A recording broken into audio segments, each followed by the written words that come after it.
Hello बच्चों, hello, welcome to Doubtnut. कैसे हो आप सब? आ जाओ जी, आ जाओ।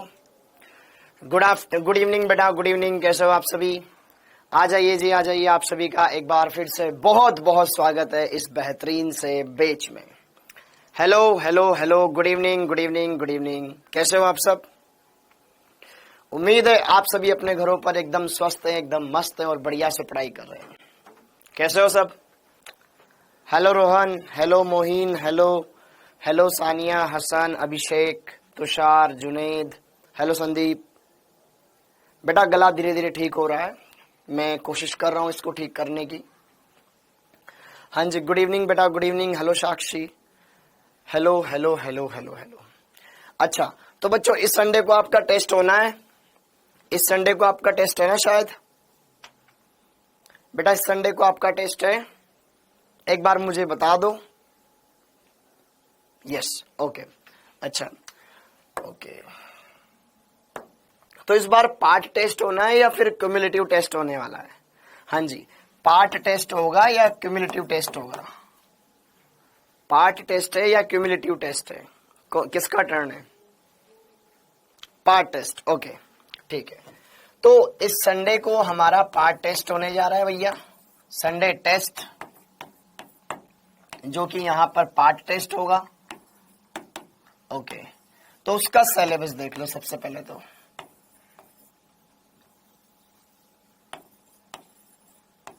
हाँ जी, तो पार्ट टेस्ट के अगर हम सिलेबस की बात करें, हाँ जी, आ जाओ जी, आ जाओ आ जाओ आ जाओ आ जाओ। 12th कब होगा? अरे हो जाएगा, चिंता मत कर बेटा, तेरे एग्जाम से पहले हो जाएगा। हाँ जी, पार्ट टेस्ट है ना। ओके, तो अच्छा, लखनऊ में वीडियो कॉल पे बात की थी। ओके, हाँ जी। अब अगर हम बात करें बेटा यहाँ पर पार्ट टेस्ट, पार्ट टेस्ट का सिलेबस, तो अभी हमारे लास्ट में रिसेंटली में क्या खत्म हुआ है? एक तो आयुपेक नामकरण, आयुपेक ये आपको देखना है, और कोऑर्डिनेशन कंपाउंड देखना है। आयुपेक, कोऑर्डिनेशन, और एक और मैं ऐड कर देता हूं इसमें D and F block, D and F block, D and F block. ये 3 टॉपिक आपको अच्छे से कवर करने हैं, ठीक है? ये संडे टेस्ट में आएंगे। कोऑर्डिनेशन कहां तक? कल जितना मैं पढ़ा दूंगा, कल जितना मैं पढ़ा दूंगा, कल जितना मैं। अच्छा, एक टॉपिक छूट गया, आइसोमेरिज्म, आइसोमेरिज्म, ठीक है? आइसोमेरिज्म, आइसोमेरिज्म, समावयवता भी हमारा हो तो चुका है ना, ठीक है? समावयवता, समावयवता कहां तक? केवल संरचनात्मक, केवल संरचनात्मक, केवल संरचनात्मक, केवल संरचनात्मक, ठीक है बेटा? हाँ जी, ओके। आईयूपीएसी बहुत सिंपल है, कोऑर्डिनेशन बहुत ही सिंपल है, समावयवता में अभी तक हमने सब सिंपल ही पढ़ा है बेटा। ये वाला टेस्ट आपका बहुत सिंपल है, बहुत सिंपल है। डी एंड एफ ब्लॉक में अरे सिंपल क्वेश्चन दूंगा, कर लोगे बेटा, इस बहाने रिवीजन हो जाएगा, इसी बहाने रिवीजन हो जाएगा।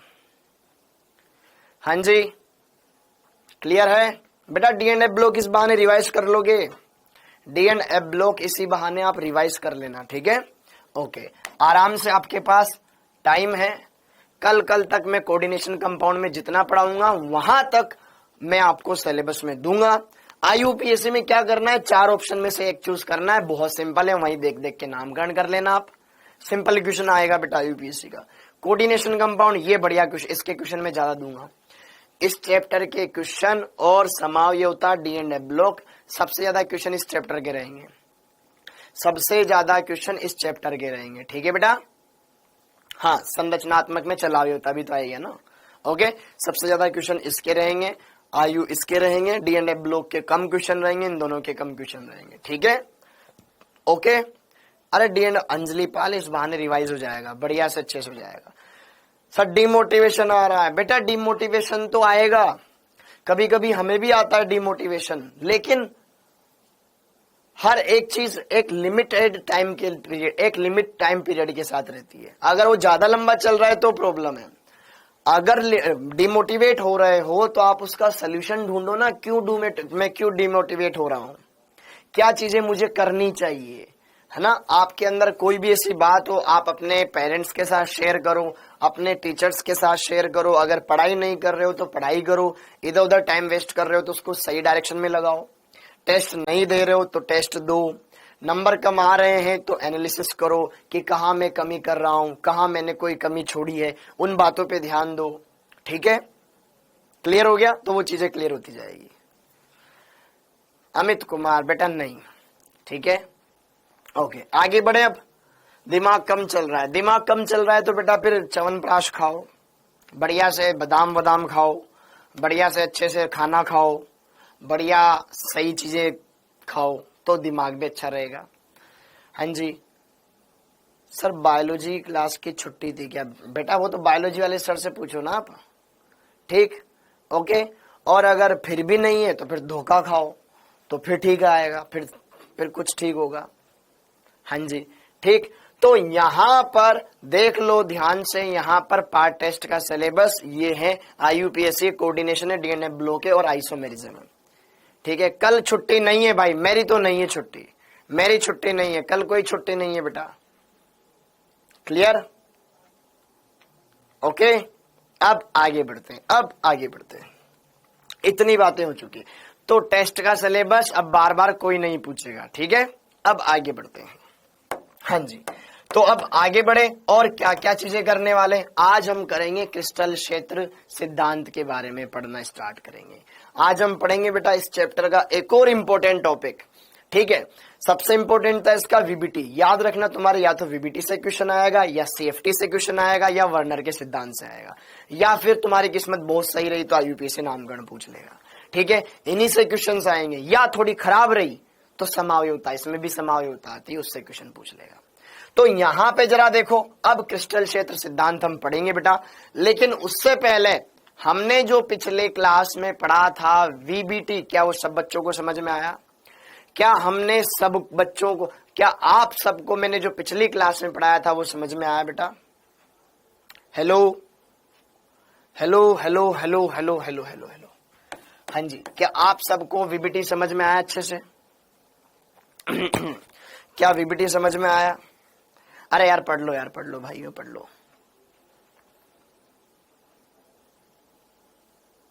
पढ़ लो भाई, पढ़ लो। अरे मैं नहीं रखूंगा व्रत, बस ठीक है, पढ़ लो। हाँ सर लेडी करवा चौथ क्यों रखती? बेटा अपनी मम्मी से पूछना ना, मुझसे क्या पूछ रहा है, मेरी तो शादी भी नहीं हुई, उनकी तो हुई है, वो ज्यादा बढ़िया बताएगी। ठीक, ओके। हाँ जी, VBT के एग्जाम्पल बता दो। अरे बताया तो है, घर पे करवाए, क्या करने के लिए दिए तो थे, और फिर मैंने YouTube पे भी तो करवाए थे, कितने करवाऊं। और अब जरा देखो ध्यान से आगे, अब आगे बढ़ते हैं, उससे पहले कुछ और बातें यहां पर ध्यान से देखते हैं।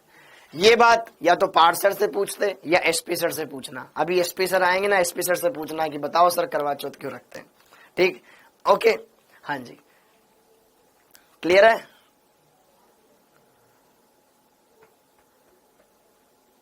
बेटा 14 घंटे रोज पढ़ता है? नहीं पढ़ता होगा 14 घंटे रोज तो। ठीक, हाँ जी, 5 नवंबर को शादी है बेटा, शादी है तो यार थोड़ा सा चीजें मैनेज करके चलो। ठीक, ओके। अब यहाँ पे जरा देखो ध्यान से, VBT हमने पढ़ लिया बेटा। VBT के अंदर हमने ये देख लिया कि समन्वय संख्या 6 वाले संकुल, समन्वय संख्या 4 वाले संकुल, किसमें क्या क्या बात ध्यान रखनी होती है, वो बातें आपको पता होनी चाहिए। लिगेंड प्रबल है या दुर्बल है, उस बात का भी संकरण पे फर्क पड़ता है। ओके, तो अब मैं कुछ बातें और ऐड करवाना चाहता हूँ VBT में, ताकि आपके जो छोटे मोटे डाउट्स है ना वो भी दूर हो जाएंगे। कल एक बच्चे ने, शायद प्रेरणा ने, मेरे को एक मैसेज किया था, ठीक है, कि सर इस कंपाउंड में संकरण क्या होगा। बेटा उन कंपाउंड के हम संकरण ना VBT तो लगाओगे, लेकिन शायद उनसे आपके गलत आए। ठीक, तो वहां पे उनके लिए मैं कुछ बातें यहाँ पर ऐड करवा देता हूँ। तो अब आगे चलें, उससे पहले कुछ नोट लिख लो, नोट। हाँ जी, हाँ जी, जरा देखो ध्यान से बेटा, आगे हम बढ़े उससे पहले कुछ नोट लिख लेते हैं। कल हमारी कुछ बातें अधूरी रह गई थी, उनको कंप्लीट कर लेते हैं। हाँ, तो VBT हम पढ़ रहे थे। VBT के अंदर मैंने आपको क्या बताया था? लिगेंड आएगा, लोन पेयर लाएगा, लोन पेयर को केंद्रीय परमाणु के रिक्त कक्षक में दान करेगा, परंतु उससे पहले केंद्रीय परमाणु में संकरण होगा, उसी के पश्चात संकृत कक्षक उपलब्ध करवाए जाएंगे, फिर उसमें क्या करेगा वो इलेक्ट्रॉन के लिगेंड इलेक्ट्रॉन युग्म दान करेगा। वहां पे लिगेंड को भी देखना जरूरी है कि लिगेंड प्रबल है या दुर्बल है। ठीक, अब जरा देखो ध्यान से यहाँ पर नोट, अब जरा देखो ध्यान से यहाँ पर नोट, सारी बातें बढ़िया से देखनी है, कुछ अलग पॉइंट है ये हट करके, अच्छे से देख लेना।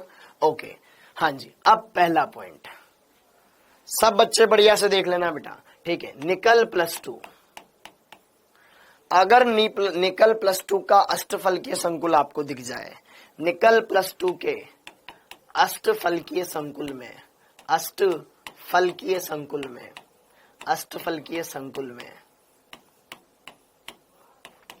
अगर केंद्रीय परमाणु निकल है बेटा और अष्टफलकीय संकुल बना रहा है, मतलब समन्वय संख्या 6 वाला संकुल बना रहा है, संकुल में यदि मतलब चाहे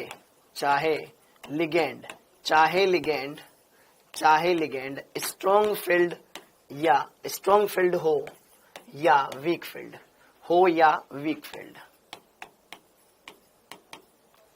अगर निकल +2 है और यह एक अष्टफलकीय संकुल बना रहा है तो चाहे लिगेंड कैसा हो बेटा, स्ट्रॉन्ग फील्ड हो या वीक फील्ड हो, कोई फर्क नहीं पड़ता है, ठीक है। यहां पे कोई फर्क नहीं पड़ता है, ठीक है। लिगेंड चाहे स्ट्रॉन्ग फील्ड हो या वीक फील्ड हो, हमेशा संकरण sp3d2, बाहर वाले ही 2D कक्षक पार्टिसिपेट करते हैं। अरे मैं लिख रहा हूं, ये तो दिखाई दे रहा होगा, बंद करके देख लो बेटा दोबारा से, ठीक है। निकल +2 के अष्टफलकीय संकुल में लिगेंड कोई भी हो, चाहे स्ट्रॉन्ग वाला हो या वीक वाला हो, दोनों में संकरण क्या होगा, sp3d2 होगा, sp3d2 होगा, ठीक है। जैसे कि देखो उदाहरण, अरे भाई पढ़ लो इधर, NiH2O होल 6 निकल पर आवेश है +2, यह एक अष्टफलकीय संकुल है, ये एक बेटा ये लास्ट चैप्टर है सिद्धि, यह एक अष्टफलकीय संकुल है, अष्टफलकीय संकुल में समन्वय संख्या 6। अब देखो निकल +2 है तो आप यहां पे डायरेक्ट बोल सकते हो कि भैया इसका संकरण तो क्या होगा, sp3d2 होगा। ये तो भले लिगेंड कैसा है, वीक फील्ड लिगेंड, लेकिन अगर इसकी जगह स्ट्रॉन्ग फील्ड भी आ जाता बेटा, ठीक है चिकारा, यहाँ पे Na, अगर यहाँ पे अमोनिया आ जाता, निकल पर आवेश कितना है, +2, क्योंकि ये तो उदासीन है, मतलब जितना भी संकुल पर आवेश है वो निकल की वजह से आया है। ये भी क्या होगा, यहाँ पे भी संकरण इसका D2sp3 न हो करके क्या होगा, sp3d2 होगा, ऐसे लिख लेना, ठीक है बेटा। क्लियर हो गया, आपको ध्यान रखना है इसीलिए नोट लिखवाया है, ठीक। इन चीजों को फिर मैं अगर चाहोगे तो CFT से भी एक्सप्लेन कर दूंगा, या फिर डायरेक्ट ये पॉइंट ध्यान रख लेना, काम हो जाएगा, डाउट ही नहीं आएगा, ठीक है। ओके क्लियर, हमेशा यही होगा, ठीक है। ओके अब अगला पॉइंट दूसरा, अगर यही बात निकल +4 के लिए करवा दी जाए, निकल +4 में हो तो क्या करेंगे सर, निकल +4 के अष्टफलकीय संकुल में,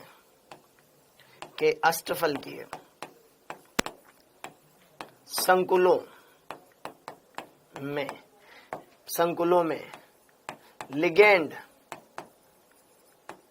चाहे स्ट्रॉन्ग फील्ड हो या वीक फील्ड, ठीक है। लिगेंड प्रबल हो या दुर्बल हो, लिगेंड D2sp3, ठीक है।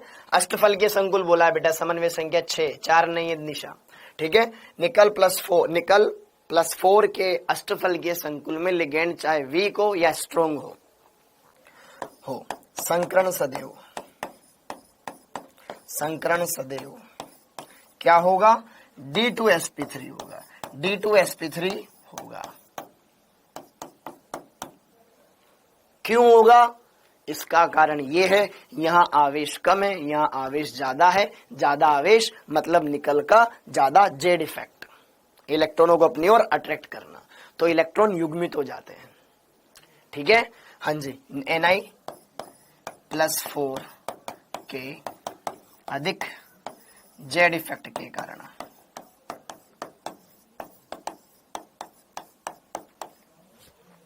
ठीक है। क्लियर हो गया, इस बात को ध्यान रखना। D2sp3 अंदर वाले डी पार्टिसिपेट करेंगे, क्लियर है मामला। क्लास चल रही है बेटा एकदम बढ़िया से, अच्छे से ये देख लेना। उदाहरण देखो ध्यान से इसको, अरे श्वेता जी क्या रोंग है बेटा, लिखो इनको सबको। ओके, क्लियर हो गया, वेरी गुड। हाँ जी, देखो उदाहरण देखो ध्यान से इसका। अगर इन्हीं की जगह कोई ऐसा उदाहरण ले लिया जाए, जैसे कि देख लो ध्यान से, यहाँ पर Na है, H2O है, आपके पास यहाँ पर ये +2 की बजाय यहाँ पर निकल पर आवेश है +4, तो यहाँ पे जो संकरण होगा भले ये दुर्बल है लेकिन अंदर वाले ही 2 D पार्टिसिपेट करेंगे, इसका संकरण D2sp3 होगा, न कि sp3d2। क्लियर है बेटा, क्लियर है निशा जी, वेरी गुड वेरी गुड। ध्यान रखने इस पॉइंट, इन दोनों पॉइंट्स को। थर्ड पॉइंट कोबाल्ट के साथ। अब देखो ध्यान से, कोबाल्ट +3। अब कोबाल्ट वाला ध्यान रखना। अगला पॉइंट कोबाल्ट, ध्यान से सारी चीजें क्लियर करें। समन्वय संख्या 4 में कोई नहीं देखना बेटा, नॉर्मल ट्रेंड देखना, ठीक है। कोबाल्ट +3 यदि ऑक्सीजन डोनर लिगेंड से अटैच हो तो अगर कोबाल्ट +3 ऑक्सीजन अवस्था में है और वह ऑक्सीजन डोनर लिगेंड से अटैच है, जैसे कि ऑक्जेलेटो, जैसे कि H2O, तो ऐसे लिगेंड भी स्ट्रॉन्ग फील्ड की तरह बिहेव करते हैं। स्ट्रॉन्ग फील्ड लिगेंड की तरह बिहेव करते हैं। जैसे कि देखो ध्यान से, कोबाल्ट ऑक्जेलेटो के साथ संकुल, इसमें आप देखोगे बेटा एक ऑक्जेलेटो पे -2 आवेश होता है, 3 पर -6, -6 में क्या जोड़ें कि -3 आ जाए, प्लस का 3। हाँ जी बेटा, ये ट्रिक है बेटा सुमित। इसी तरीके से एक और कंपाउंड देख लो, कोबाल्ट H2O के साथ जुड़ा हुआ है, ठीक है। यहां पर कोबाल्ट पर आवेश +3 है, तो दोनों में देखो ध्यान से, आप ये भी कोबाल्ट का अष्टफलकीय संकुल है बेटा, अभी तो चला है, अभी तो चलेगा ये चैप्टर। मैंने बड़ा चैप्टर कहा था ना, बड़ा चैप्टर है बेटा ये। हाँ जी, जरा देखो ध्यान से, कोबाल्ट +3 से अगर ऑक्सीजन लिगेंड अटैच हो, ठीक है, अष्टफल, यहां पे लिख लेना अष्टफलकीय संकुलों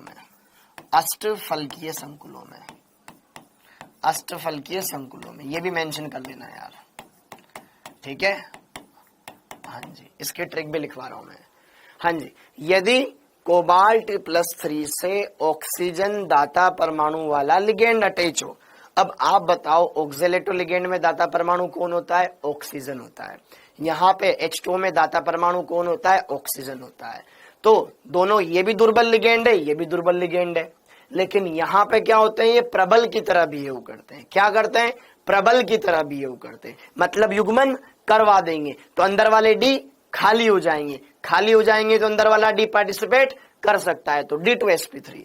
यहां पे भी संकरण और यहां पे भी संकरण, क्या होगा, D2sp3 होगा, ना कि sp3d2।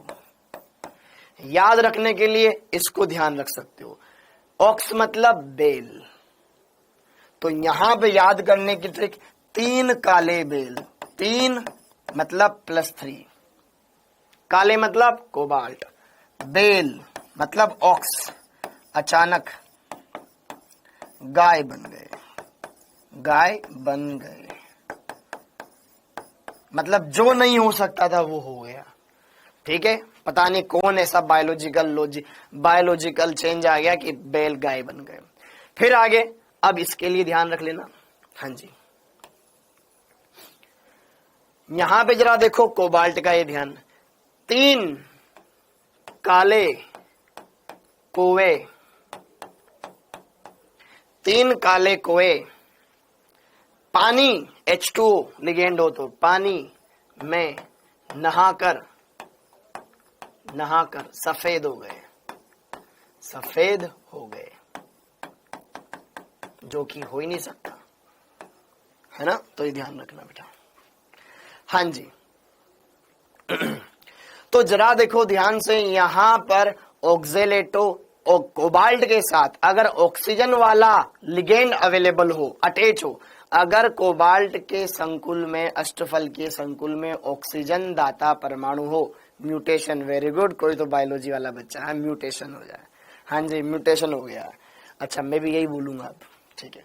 हाँ जी, अगर कोबाल्ट का अष्टफल की संकुल है और लिगेंड कौन सा है, ऑक्सीजन वाला जिसमें डोनर एटम है, तो बेटा उसमें क्या हो जाएगा कि यार जो नहीं हो सकता वो हो जाएगा। यार ये तो दुर्बल क्षेत्र लिगेंड है ना, प्रबल होएगा। ये दुर्बल होता है H2 ना, इसमें तो प्रबल होएगा भैया। तो यहां पर संकरण क्या होना चाहिए था, sp3d2 होना चाहिए। होगा क्या, d2sp3। ट्रिक क्या ध्यान रखोगे, 3 काले मतलब कोबाल्ट +3, बेल मतलब ऑक्जेलेटो, अचानक गाय बन गए, मतलब अगर कोबाल्ट +3 ऑक्जेलेटो के साथ ही अष्टफल के संकुल बना रहा है तो भैया कुछ ऐसा होगा कि जो ना हो सकता। यहां पर 3 काले और कोबाल्ट +3, कोए, 3 काले कोए, पानी मतलब H2, पानी मतलब H2 में नहा करके सफेद हो गए। तो ध्यान रखना बेटा, अब पानी में नहाने के बाद सफेद कौन हो जाएगा भैया, ये तो तगड़ी ट्रिक है यार। क्या मेरी बात समझ में आ गई, क्या क्लियर है? तो ये सारी चीजें एकदम क्लियर है। सर मैं भी पानी में नहाकर सफेद हो जाऊंगा क्या, नहा के देखना बेटा, ठीक है। साबुन लगा के नहाना तो सफेद था एकदम नॉर्मल हो जाएगा। अपन तो जरूर साबुन लगा के पानी में कूद जाओ तो सफेदी उल्टा उलट जाएगी। हाँ जी क्लियर है, ये ध्यान रखने हैं, ये ध्यान रखने, ये ध्यान रखने। 1 2 3 ये क्लियर हो गए, और एक ये भी हो गया, ये भी हो गया, एक और, हाँ जी एक चौथा। अमोनिया के 2 संकुल, अमोनिया के 2 संकुल, ध्यान रखना। 2 माफियाओं ने डाला अमन में खलल, 2 माफियाओं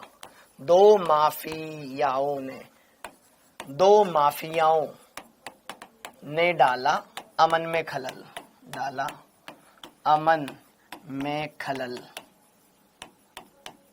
यार पता नहीं 2 लोग आए अचानक से यहाँ पे ना, माहौल खराब करके चले गए। अमन मतलब अमोनिया, 2 माफिया मतलब जिन पे +2 आवेश है, कौन कौन से हैं वो, एक है Fe+2 और एक है बेटा अमोनिया मैंगनीज +2, सॉरी ये एक संकुल तो ये है, और Mn मैंगनीज का संकुल। देखो ध्यान से, 2 माफियाओं ने डाला अमन में खलल, 2 केंद्रीय परमाणु, कब, एक Fe+2 और Mn+2, ठीक है। अष्टफल के संकुल है, समन्वय संख्या 6, क्योंकि लिगेंड कौन सा है, अमोनिया। अमोनिया कैसा होता है, प्रबल होता है तो युग्मन करवा देता है, युग्मन करवा देता है तो बेटा उससे क्या होना चाहिए, सर युग्मन करवा देगा तो अंदर वाले डी खाली हो जाएंगे, कमरे खाली हो जाएंगे। तो याद है ना, घर में जगह है तो जिया जी को या फूफा जी को घर में सुलाएंगे, तो अंदर वाले 2 डी पार्टिसिपेट करने चाहिए, अंदर वाले 2 डी पार्टिसिपेट करने चाहिए। तो यहाँ पे इन दोनों का संकरण क्या होना चाहिए कि सर D2sp3 होना चाहिए, क्योंकि प्रबल लिगेंड है तो युग्मन हो जाएगा, अंदर वाले डी खाली हो जाने चाहिए। कायदा तो यही कहता है, लेकिन ऐसा नहीं, ये ठीक। यहां पर इसका संकरण जो निकलता है बेटा वो sp3d2 होता है। ये ध्यान रखना, क्लियर हो गया। 2 माफियाओं ने डाला अमन में खलल, क्लियर है मामला। सर यहाँ अरे इन संकुलों पे आवेश है बेटा, यहाँ पे ओवरऑल ये धनावेशित संकुल है तो वो आवेश कितना है, +2 है। यहाँ पे ओवरऑल ये धनावेशित संकुल है, ठीक है, ठीक। इस अमोनिया की वजह से इस पे आवेश नहीं है, ये पीछे कोई ऋणायन हो सकता है, कोई भी हो सकता है वो। ये लेक्चर नंबर 8 है ना बेटा, 7 थोड़ी ना, समझ में आया जी। अच्छा आज का लेक्चर नंबर 8 है ना, 8 ही तो है, 7 थोड़ी ना आज। माफिया को मिट्टी में मिला देंगे, ओके वेरी गुड। तो ये वाली ट्रिक क्लियर है बेटा। अब एक लास्ट और, हाँ जी एक लास्ट और, ध्यान रखना, एक लास्ट और काम की, इंपोर्टेंट है। ठीक है, यदि अष्टफलकीय संकुलों में, ये भी ध्यान रखना, यदि अष्टफलकीय संकुलों में, सारे डाउट्स क्लियर हो जाएंगे आपके, ठीक है, जिनके भी डाउट्स आ रहे हैं ना बेटा, सबके डाउट्स क्लियर हो जाएंगे, इन पॉइंट्स को ध्यान रख लेना। यदि अष्टफलकीय संकुल में केंद्रीय परमाणु के पास 3 या 3 से कम इलेक्ट्रॉन हो, ठीक है, 3 या 3 से कम इलेक्ट्रॉन हो, तो लिगेंड चाहे कोई भी हो,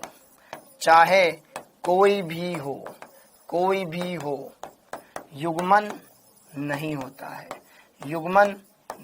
होता है, क्योंकि ऑलरेडी कक्षक खाली। अब 3 ही इलेक्ट्रॉन है डी कक्षक में, 1 2 3, तो अंदर वाले डी तो 2 डी तो वैसे खाली है बेटा, फिर युग्मन करने की जरूरत नहीं है, तो युग्मन नहीं होता है,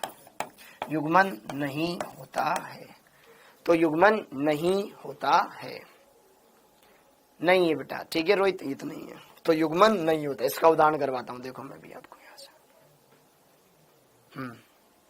क्लियर है? नहीं है बेटा रोहित, बेटा अभी तो इसमें टाइम लगेगा। देखो आपको ये नहीं सोचना चाहिए कि सर ये चैप्टर कब खत्म होएगा, अरे समझ में ही नहीं आया तो क्या मतलब है उस बात का, ठीक है, तुम्हें किस बात की जल्दी लगी हुई है बेटा, तुम्हारे 12th का ही सिलेबस है, ढंग से क्यों नहीं पढ़ना चाहते हो तुम, इसमें क्या ऐसा क्या कर लोगे जल्दी खत्म हो जाएगा तो, कहीं पहाड़ पे जाओगे क्या? ठीक, ओके, ये क्लियर हो गया। अब जैसे कि देखो ध्यान से इसका, यार इसमें यही चीज है, ठीक, इतनी बात क्लियर हो गई, ओके, हाँ जी। अब देखो ध्यान से इसका, फटाफट से इसका उदाहरण यही लिख लो पहले तो इसको, उदाहरण को,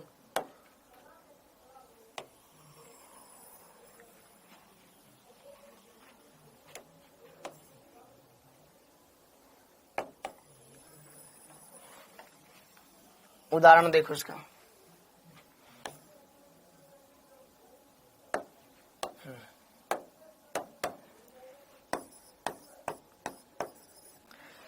इसका उदाहरण देखो बेटा,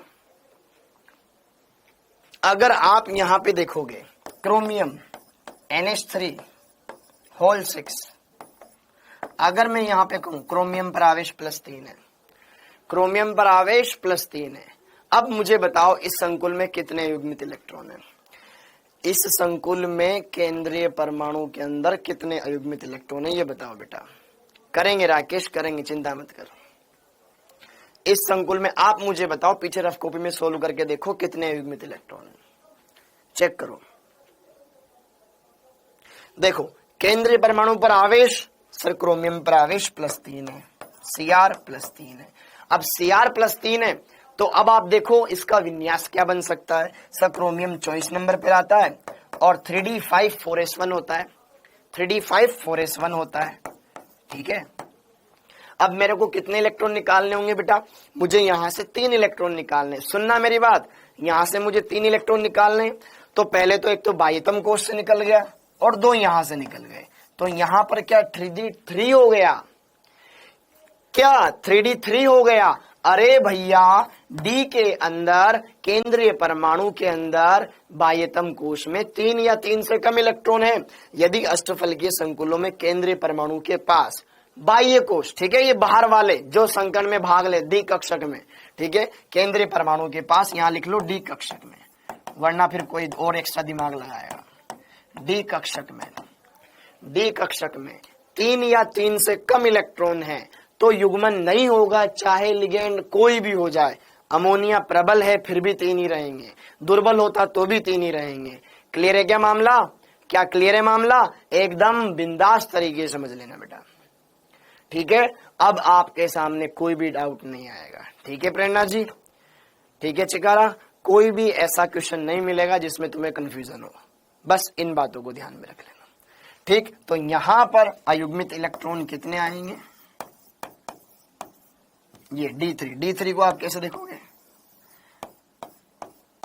1 2 3, ये खाली 3D और ये 4s, अयुग्मित इलेक्ट्रॉन 3 आएंगे, ठीक है। यहां पे लिख लेना तीनों के तीनों अयुग्मित रहेंगे ये, ठीक है। इसमें लिख लेना अनपेड इलेक्ट्रॉन 3। इलेक्ट्रॉन्स 3। ठीक है जी, ओके विनीत। तो इस तरीके से आप इन पांचों पॉइंट को ढंग से देख लो भाई, ये जो आपको थोड़ा बीच बीच में परेशान करते होंगे। ठीक, ओके। देखो अगर, क्योंकि इसने मेरे से एक क्वेश्चन पूछा था, ठीक है, तो ये देखो ध्यान से, नोट नंबर 1, निकल +2 है, लिगेंड अष्टफल के संकुल है, लिगेंड चाहे प्रबल है या दुर्बल है। अब डी के अंदर ऑलरेडी 8 इलेक्ट्रॉन है, अब डी कक्षक में 8 इलेक्ट्रॉन भरोगे तो एक डी खाली बचेगा, चाहे युग्मन भी करवा दोगे तो एक डी खाली बचेगा। अब उस एक डी का कोई परमाणु क्या कर लेगा, तो भैया ऐसा अगर बाहर वाले ले लें, ठीक है, तो इसमें संकर्ण सदैव sp3d2 रहेगा, न कि d2 sp3, sp3d2 ही रहेगा। और अगर निकल +4 है, निकल +4 है बेटा, तो इसका जेड इफेक्ट ज्यादा हो जाने की वजह से ही युग्मन करवा लेगा, तो फिर अंदर दो डी कक्षक खाली बच जाएंगे, तो यहां पर भी फिर क्या होगा, अंदर d2 sp3 संकरण हो जाएगा। ठीक है बेटा, ओके।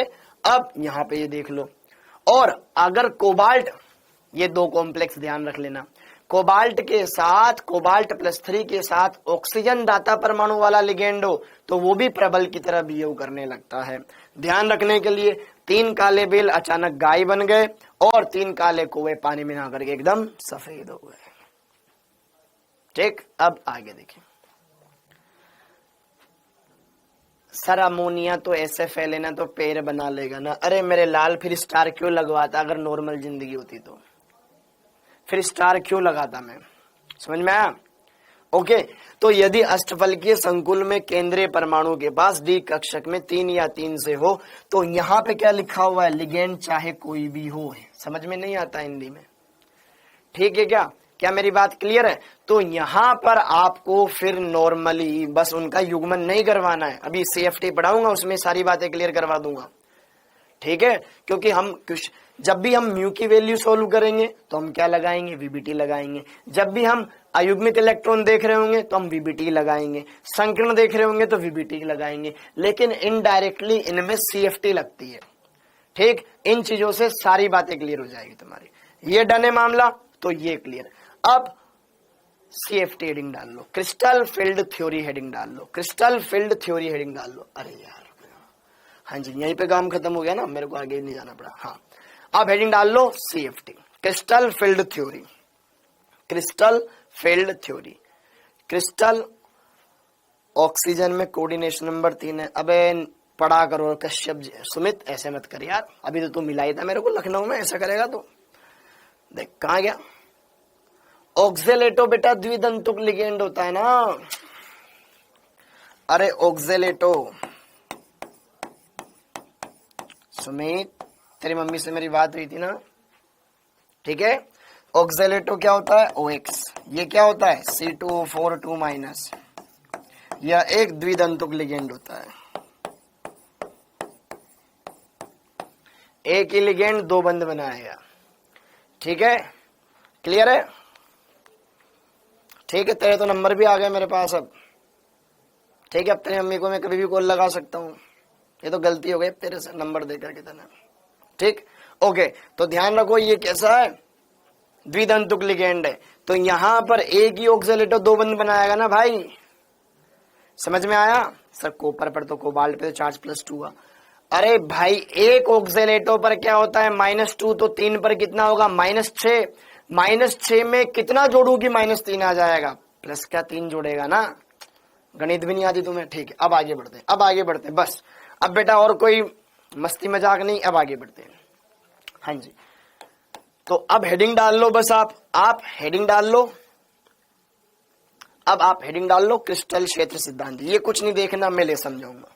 क्रिस्टल क्षेत्र सिद्धांत, इंग्लिश में बोलते हैं इसको crystal field theory, crystal field theory, short में CFT, crystal field theory, crystal field theory, crystal field theory. अच्छा दूसरी बात, एक बात और, हाँ पहले इसको नोट डाउन, ये क्रिस्टल फील्ड थ्योरी, ये हेडिंग डाल दो। हाँ जी, अब जरा देखो ध्यान से, दूसरी बात ये यार, मैंने आज भी चेक करवाया था बेटा, RM बैच 2 वाले बच्चों, आपके कोर्स में जिस तरीके से बैच 1 में अपलोडेड है फाइल, वैसे ही बैच 2 में भी अपलोडेड है। ठीक है, मैंने आज खुद मैंने भी देखा है, तीसरी बार मैं गया हूं, एक बार जरूर चेक करना कहीं में तुम गड़बड़ कर रहे हो। ठीक है, मैंने आज भी चेक करवाया उन मैडम से, और मैडम ने बोला है कि यस सर अभी भी अपलोडेड है फाइल, और मैंने उनसे मांगी भी है, और मैंने खुद ने देखा है वहां पर। ठीक, और उन्होंने मेरे को भेजी भी है मेरे सामने ही। ये देखो आपके कोर्स में ये वाली फाइल, अरे उसमें देखो ना यार, प्रैक्टिस वाले कॉलम में देखो, अभ्यास वाले कॉलम में देखो, ये खुल रही है। ठीक है, वो दोबारा मैंने डाउनलोड कर लिया आपके लिए।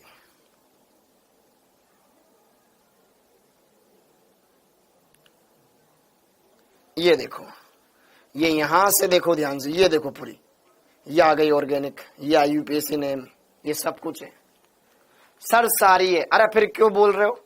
यस सर आ गई PDF, है ना PDF। फिर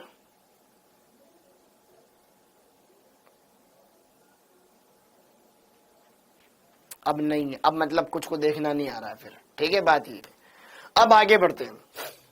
हाँ जी, अब थोड़ी देर अब तुम्हारे चलता रहेगा, हाँ या ना, हाँ या ना, आया नहीं आया, आया नहीं आया, थोड़ी देर इसको होल्ड पे करते हैं। हाँ जी, तो अब हम पढ़ेंगे बेटा यहां पर CFT, क्रिस्टल फील्ड थ्योरी। इसके पिछले वाली थ्योरी थी VBT ने क्या बोला था? लिगेंड आएगा, लोन पेयर लाएगा, लोन पेयर को केंद्रीय परमाणु के रिक्त कक्षक में दान करे, उससे पहले केंद्रीय परमाणु में संकरण होगा। यहां पे क्या होगा? लिगेंड आएगा, लोन पेयर लाएगा, लोन पेयर आएगा, केंद्रीय परमाणु लिगेंड के बीच में कोई बंध नहीं बनेगा। क्या बोलती है थ्योरी? कि आपका लिगेंड आएगा, केंद्रीय परमाणु के संपर्क में आएगा, और बंध बनाने के बजाय केंद्रीय परमाणु के जो डी कक्षक है, जो डी ऑर्बिटल है, ये जो डी कक्षक है, 5 डी कक्षक, इनको विपाटित कर देगा। लिगेंड आएगा, लोन पेयर लाएगा, केंद्रीय परमाणु को इलेक्ट्रॉन युग्म दान करने के बजाय केंद्रीय परमाणु के 5 डी कक्षकों को विपाटित कर देगा 2 भागों में। क्या बोल रहा हूं मैं? लिगेंड आएगा, लोन पेयर लाएगा, लोन पेयर को केंद्रीय परमाणु के रिक्त कक्षकों में दान करने के बजाय उनको 2 भागों में विपाटित करेगा। ये होती है CFT। VBT लोन पेयर लाएगा, दान करेगा, संग्रहण होगा, फिर उसमें आएंगे वगैरह, वो वाला सीन। यहां तो भैया हमको तो देना ही नहीं है, हमको तो छीनना है, कुछ ना कुछ तो करेंगे, तोड़ ताड़ी करेगा। अब जरा देखो ध्यान से यहां पर क्या क्या चीजें। तो यहां पे उपसह संयोजक बंध की बात ही नहीं होगी। ठीक है, VBT बोलती है कि भैया उपसह संयोजक बंध बनता है, ये कुछ अलग ही तरीके से चीजों को समझाता है। सबसे पहली बात आप इसमें लिखो गिवन बाय दिया किसने? ये H बेथे, H बेथे ने ये दिया। ठीक है, अब अगली कहानी H बेथे। हाँ जी, अब इस सिद्धांत में क्या होता है?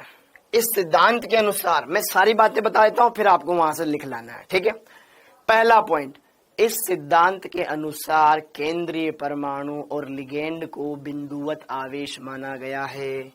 केंद्रीय परमाणु ये भी बिंदुवत आवेश रहेगा, लिगेंड को भी एक बिंदुवत आवेश माना गया है। अगर लिगेंड ऋणावेशित है तो उसको बिंदुवत ऋणावेश की तरह ट्रीट कर लेंगे, जैसे कि इस पर कोई ना कोई आवेश होगा ना। ठीक है, पहला पॉइंट क्या? इसमें केंद्रीय परमाणु और लिगेंड को बिंदुवत आवेश के समान माना गया है, कि मतलब ये धनावेश है तो आने वाला लिगेंड या तो ऋणावेशित रहेगा। ठीक है, और अगर लिगेंड उदासीन है, मान लो लिगेंड उदासीन है, जैसे कि H2O है, तो उसको द्विध्रुव माना जाएगा। आपको पता है ना, H2O की संरचना ऐसी होती है जिसमें ऑक्सीजन और हाइड्रोजन की तुलना में ऑक्सीजन की विद्युत ऋणता ज्यादा होती है, तो उस पर आंशिक ऋणावेश, इस पर आंशिक धनावेश होगा। तो कहीं ना कहीं ये द्विध्रुव बन गया। क्यों? क्योंकि इसमें 2 चार्ज प्रोड्यूस हो गए, एक प्लस और एक माइनस, तो ये द्विध्रुव बन गया, इसमें 2 ध्रुव उत्पन्न हो गए। क्या मेरी बात समझ में आ रही है? तो यहां पर अगर लिगेंड उदासीन है तो उसको द्विध्रुव माना जाएगा, मतलब प्लस माइनस दोनों वाला, आंशिक रूप से धनावेश, आंशिक रूप से ऋणावेश। और अगर लिगेंड ऋणावेशित है तो उसको बिंदुवत ऋणावेश माना जाएगा। ओके, अब अगली कहानी क्या? लिगेंड कोई भी हो, जब केंद्रीय परमाणु के कांटेक्ट में आने लगेगा, जैसे जैसे इनके बीच में नजदीकियां बनने लगेगी, तो अब क्या होगा, केंद्रीय परमाणु के जो डी कक्षक है उनके अंदर दिक्कत पैदा होने लगेगी। क्यों दिक्कत पैदा होने लगेगी? क्योंकि यह है आपके पास डी कक्षक। अभी आपको कुछ लिखना नहीं है, सब समझना है। अभी कुछ लिखना नहीं है, सब समझना है। तो समझते टाइम पूरा ध्यान बोर्ड पर, ठीक है? ओके, अब जरा देखो ध्यान से बच्चों, डी कक्षक 5 प्रकार के होते हैं, सब जानते हैं। D x Y, D Y Z, D Z X, याद आ रहा है?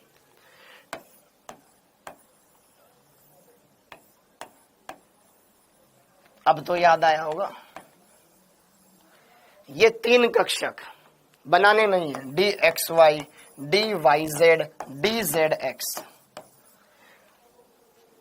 इन तीनों की पालियां अक्षों के बीच में है, जबकि 2 डी कक्षक, d x square dash Y square और डी जेड स्क्वायर, इनकी पालियां अक्षों पर होती है।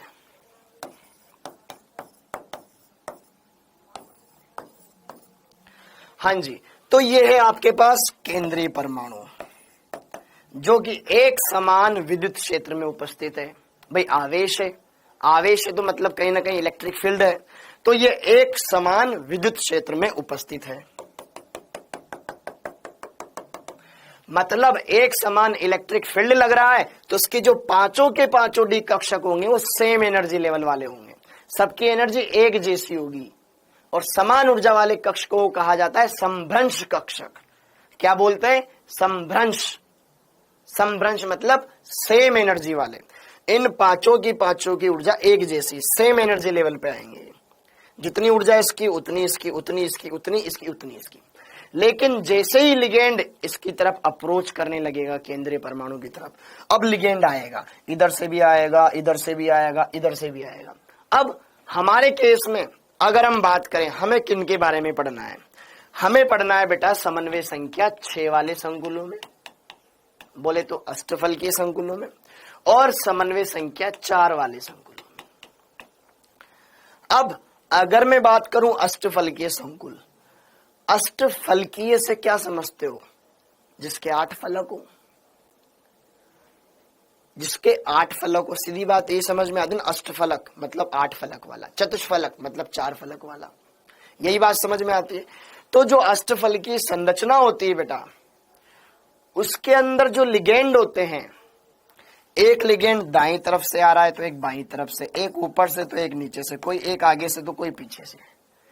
तो यहां पर जो, अब देखो अष्टफलकीय संरचना में बनाता हूं, सब समझना है, लिखना कुछ नहीं है। ये केंद्रीय परमाणु है, ये अष्टफलक है,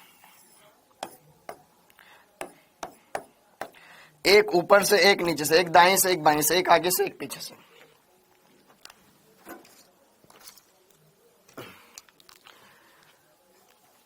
जैसे कि सपोज कीजिए बीच में केंद्रीय परमाणु है, एक दाएं एक बाएं, एक आगे एक पीछे, एक ऊपर एक नीचे।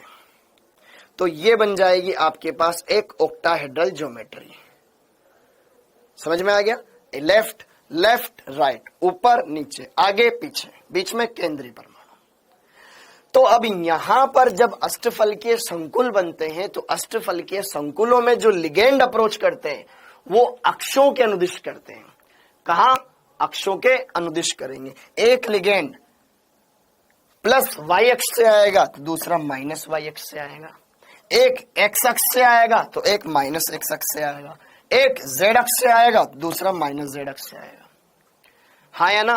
क्योंकि हमें पता है ना, क्योंकि हमें पता है भैया 3 तरह की अक्ष होती है, एक्स वाई जेड। क्लियर हो गया मामला? एक इधर से आ रहा है तो एक इधर से आ रहा होगा, एक ऊपर से आ रहा है तो एक नीचे से आ रहा होगा, एक इधर से आ रहा है तो एक इधर से आ रहा होगा।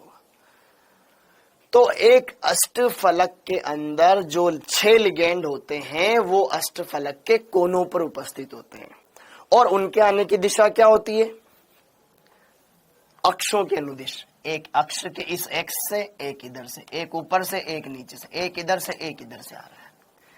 तो कहानी बच्चों कुछ ऐसी है कि यार जब केंद्रीय परमाणु के नजदीक लिगेंड आता जाएगा तो केंद्रीय परमाणु के पांचों डी कक्षकों की ऊर्जा ज्यादा लंबे समय तक एक जैसी नहीं रह पाएगी। क्यों? क्योंकि लिगेंड अक्षों के अनुदिश आ रहा है। अगर मैं अष्टफल की संकुल की बात करूं तो अष्टफल, अब लिगेंड में भी अब ये प्रतिकर्षण होगा। क्यों होगा? क्योंकि लिगेंड में भी लोन पेयर है, इलेक्ट्रॉन है, और इस केंद्रीय परमाणु के इन डी कक्षकों में भी तो इलेक्ट्रॉन होते हैं ना। होते हैं कि नहीं होते हैं? होते हैं। अगर लिगेंड अक्षों के अनुदिश आ रहा है तो जो डी कक्षक अक्षों के अनुदिश है, ये वाले, इसकी पालियां अक्षों पर है कि नहीं है? ये वाई अक्ष पर और ये एक्स अक्ष पर, यहां जेड अक्ष पर इलेक्ट्रॉन है। तो यार इन दो डी कक्षकों में ज्यादा प्रतिकर्षण होगा क्योंकि इनके इलेक्ट्रॉन लिगेंड के इलेक्ट्रॉनों के सामने आ जाएंगे, तो प्रतिकर्षित करेंगे कि नहीं करेंगे? बोलो मित्रों। तो इनकी ऊर्जा बढ़ जाएगी दो डी कक्षकों की। जबकि ये तीन डी कक्षक, ये इनकी ऊर्जा एवरेज एनर्जी से कम हो जाएगी, क्योंकि ओवरऑल एनर्जी तो बढ़ती है भाई। जब केंद्रीय परमाणु है उदासीन अवस्था में तो कम एनर्जी थी, लेकिन जब संकुल बना रहा है तो कुछ ना कुछ तो अब जैसे कि मान लो एक समतल जमीन है, कितनी अच्छी लगती है? एक समतल जमीन है, कितनी अच्छी लगती है। लेकिन अगर आपको मकान बनाना है तो खुदाई भी करनी पड़ेगी, थोड़ा बहुत तो तोड़फोड़ तो करनी पड़ेगी ना, फिर एकदम बढ़िया दिखता है ना कमरा। बढ़िया लाइटें लगा रखी, यहाँ लिखा हुआ है, आपने लिखा हुआ है राम निवास, किसी ने कोई लिखा रखा है, कोई किसी ने कुछ लिखा रखा है आशीर्वाद भवन, किसी ने लिखा रखा है शर्मा निवास, किसी ने लिखा हुआ है कुछ और, है ना। तो जब जमीन एकदम बढ़िया थी तब भी तो ठीक था ना, लेकिन बन गया तो और बढ़िया लगा। उसी तरीके से जब संकेंद्रीय परमाणु किसी के साथ नहीं जुड़ा हुआ है तब भी वो तो ठीक है, लेकिन जब संकुल बनाना होगा तो लिगेंड आएगा, थोड़ी बहुत एनर्जी तो बढ़ेगी। अब एनर्जी बढ़ गई तो यहां पर ये पांचों डी कक्षक टूटेंगे। एनर्जी तो बढ़ गई, लेकिन उसमें से भी कुछ डी कक्षक ऐसे होंगे जो ज्यादा प्रतिकर्षित हो रहे होंगे, जो लिगेंडों के जस्ट सामने आ रहे होंगे, उनकी ऊर्जा बढ़ जाएगी। और जो डी कक्षक लिगेंड के सामने नहीं आ रहे उनकी ऊर्जा घट जाएगी, ताकि कुल ऊर्जा नियत रहे। समझ में आया? इतना क्लियर हो गया? अब ये कुछ पॉइंट्स हैं जो आपको देखने हैं। हाँ जी, क्लियर है मामला? ओके, अब यहां पर इन बातों को ध्यान से देखो। पहला पॉइंट लिख लो फटाफट से। हाँ भैया, ये नहीं लिखना है बेटा, ये मैं इसको बढ़िया से बताऊंगा, चिंता मत करो। ये लिखो, संक्रमण धातु संकुलों में लिगेंड बिंदु आवेश से उपचारित होते हैं। पहला पॉइंट, संक्रमण चतुष्फलकीय होगा तो बताऊंगा ना मैं उनके बारे में, अभी पिक्चर पूरी बाकी बेटा, अभी आप पूरे किरदारों से नहीं मिले हो, एक एक किरदार के बारे में बताया जा रहा है। संक्रमण धातु संकुलों में लिगेंड बिंदु आवेश से उपचारित होते हैं। दूसरा पॉइंट, एक साधारण लिगेंड ऋणायन एक बिंदु ऋणावेश और उदासीन अणु को एक आणविक द्विध्रुव की भांति व्यवहार करता है। ये दूसरा पॉइंट, एक साधारण लिगेंड बिंदु ऋणावेश और उदासीन अणु आणविक द्विध्रुव के समान व्यवहार करता है। अगला, अमन अंसारी पढ़ ले बेटे। अब जरा देखो ध्यान से, इन ऋणावेशों के विद्युत क्षेत्र में धातु परमाणु के 5 डी कक्षक, ये लिखो, अधिक समय तक समान ऊर्जा नहीं रख पाते। भाई जब तक लिगेंड दूर दूर है कम प्रतिकर्षित हो रहा होगा, लेकिन जब बिल्कुल ही आ जाएंगे तो फिर तो प्रतिकर्षण ज्यादा होएगा ना। तो यहां पर अधिक समय तक ऊर्जा नहीं रखते हैं समान। और ये 5 संभ्रंश कक्षक, ये 5 संभ्रंश डी कक्षक 2 स्तरों जैसे कि T2G और EG स्तरों में विपाटित हो जाते हैं या होते हैं। लिख लो इसको फटाफट से, एक बार फटाफट इसको लिख लो। लास्ट वाला पॉइंट, ये डी वाला, धातु के डी कक्षकों के विपाटन का प्रसार। अब कितना प्रसार होगा वो डिपेंड करता है लिगेंड कौन सा है। प्रबल लिगेंड है ज्यादा विपाटन होगा, दुर्बल है कम विपाटन होगा। लिगेंडों की संख्या कितनी है? 4 लिगेंड अटैक कर रहे हैं कि 6 कर रहे हैं, ठीक है। केंद्रीय परमाणु पर आवेश क्या है उस पर डिपेंड करेगा। लास्ट, धातु के डी कक्षकों के विपाटन का प्रसार से उन संकुलों के चुंबकीय व्यवहार, स्पेक्ट्रोस्कोपिक गुणों का निर्धारण किया जा सकता है। फटाफट से इसको लिख लो बेटा। मैं आपको 36 हो रहे हैं, 38 2 मिनट का समय दे रहा हूं, तब तक मैं पानी पी कर आता हूं। ठीक है, लिख लो फटाफट इसको।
अरे क्लियर है?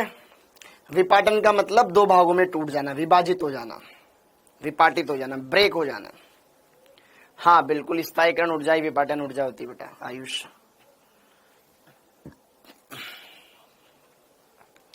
क्लियर है भाई? विशाल जी बेटा बाद में देख लेना, बीच में आए तो कुछ समझ नहीं आएगा। वैष्णवी जी वेरी गुड।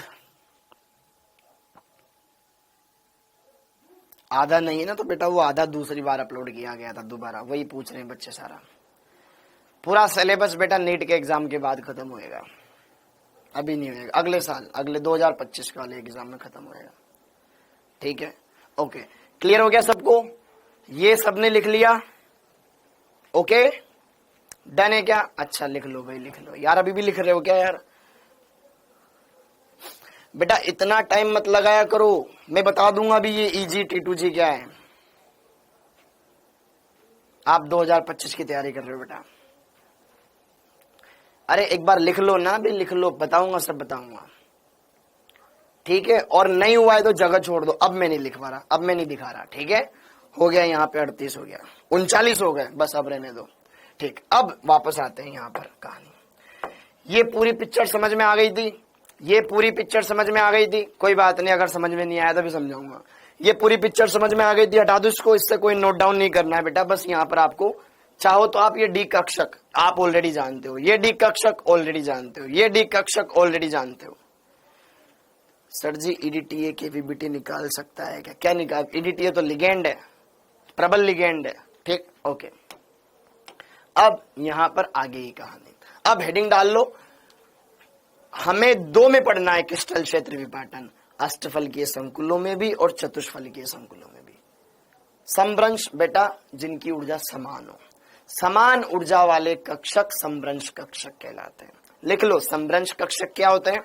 समभ्रंश कक्षक क्या होते हैं बेटा? खाली जगह पे लिख लो, समान ऊर्जा वाले कक्षक समभ्रंश कक्षक कहलाते हैं। ठीक है, अब आगे बढ़ते हैं।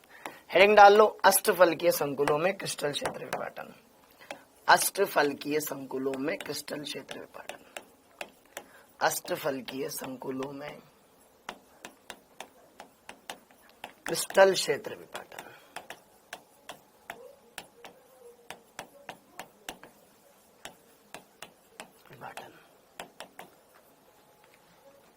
ओके, अब अगर हम बात करें, अगर हम पुराने बेच में दिलचस्पी है, हाँ, अब अगर हम बात करें अष्टफलकीय संकुल, तो अष्टफलकीय संकुलों के लिए समन्वय संख्या कितनी होती है?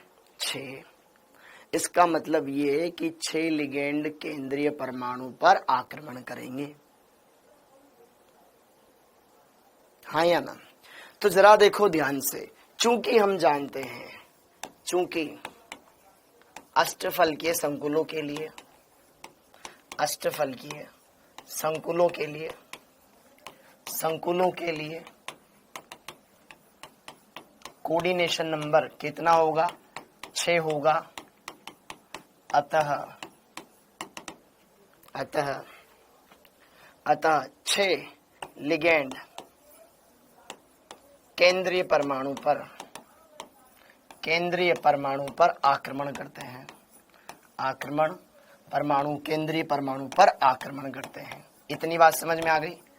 आक्रमण करते हैं।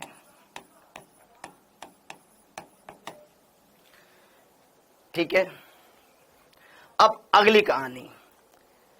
अरे बेटा ज्यादा दिमाग मत लगाओ, स्पेक्ट्रोस्कोपिक क्या है वो तुम्हारे काम का नहीं है, वो आगे आता है। ठीक है, अभी मत ज्यादा सोचो उस पर।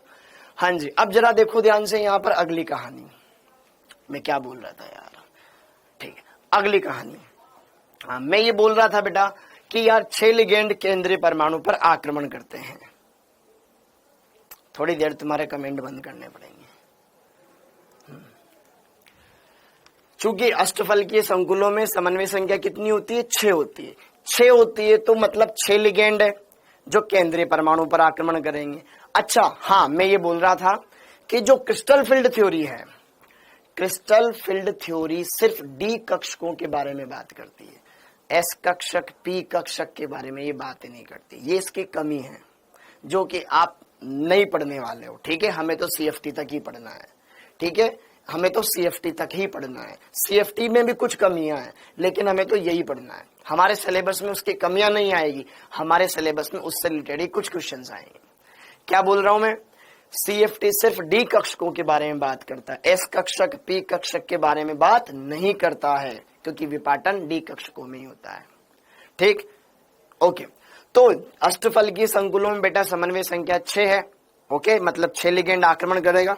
चूंकि हम जानते हैं, एक और बार, चूंकि हम जानते हैं कि केंद्रीय परमाणु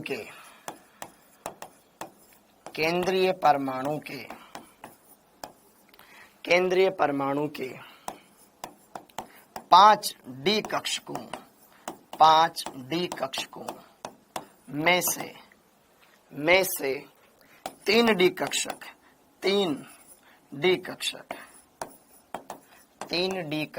कौन कौन से? D x Y, D Y Z, D Z X अक्षों के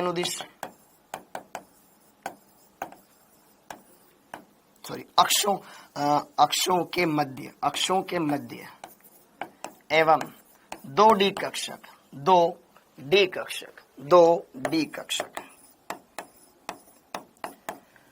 अक्षों 2 डी कक्षक कौन कौन से? 2 डी कक्षक d x square dash Y square एवं डी जेड स्क्वायर। ठीक है, ये 2 डी कक्षक अक्षों पर अभिविन्यासित रहते हैं,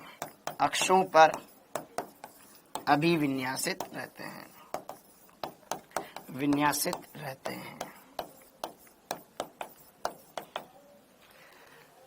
ठीक है मामला, ओके। तो अब ठीक है ना, ये तो हमने हेडिंग डाल ही लिया। ठीक है, तो जब, हाँ जी, इतनी बात क्लियर हो गई। अक्षों पर अभिविन्यासित रहते हैं। तो जब लिगेंड केंद्रीय परमाणु पर आक्रमण करता है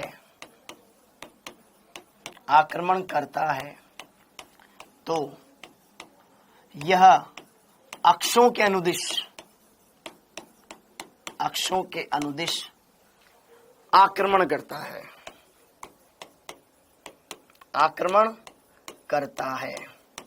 जिससे डी कक्षक 2 भागों